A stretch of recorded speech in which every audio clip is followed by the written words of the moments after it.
ఢిల్లీలో కూర్చొని కాసేపు డ్రామా ఆడాలి, అంతే తప్పించి ఇది ప్యూర్లీ డ్రామా.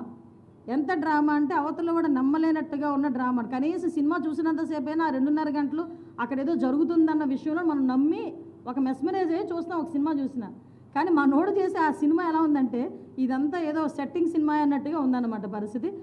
అందువల్ల దాని గురించి అయితే ఒకటి మాత్రం క్లియర్గా చెప్తున్నాం, జగన్మోహన్ రెడ్డి మళ్ళీ చెప్తున్నా, ఆ 36 మంది రాజకీయ హత్యలు అన్నావు, ఎస్ దా చర్చించేసుకుందాం, ఒకసారి రా మాట్లాడేసుకుందాం. నీ హయాంలో ఎన్ని జరిగినాయి, మా హయాంలో ఏం జరిగినాయి. నేను డైరెక్ట్గా చెప్తున్నా, ఎక్కడెక్కడ అమ్మాయిల మీద అత్యాచారాలు అఘాయిత్యాలు జరిగిన వాళ్ళందరినీ కూడా ఈరోజు వరకు మేము అరెస్ట్ చేసుకునే ఉన్నాం, రిమాండ్కి పంపించుకునే ఉన్నాం, స్పెషల్ కోర్టులు ఏర్పాటు చేస్తున్నాం. కనీసం నీ హయాంలో జరిగిన వాటిలో ఈ రోజు వరకు కూడా దొరకని సంఘటనలు, నిందితులు దొరకని సంఘటనలు కోకొల్లలు ఉన్నాయి. వాటి గురించి మాట్లాడాలి. నువ్వు అసలు విషయం ఏంటంటే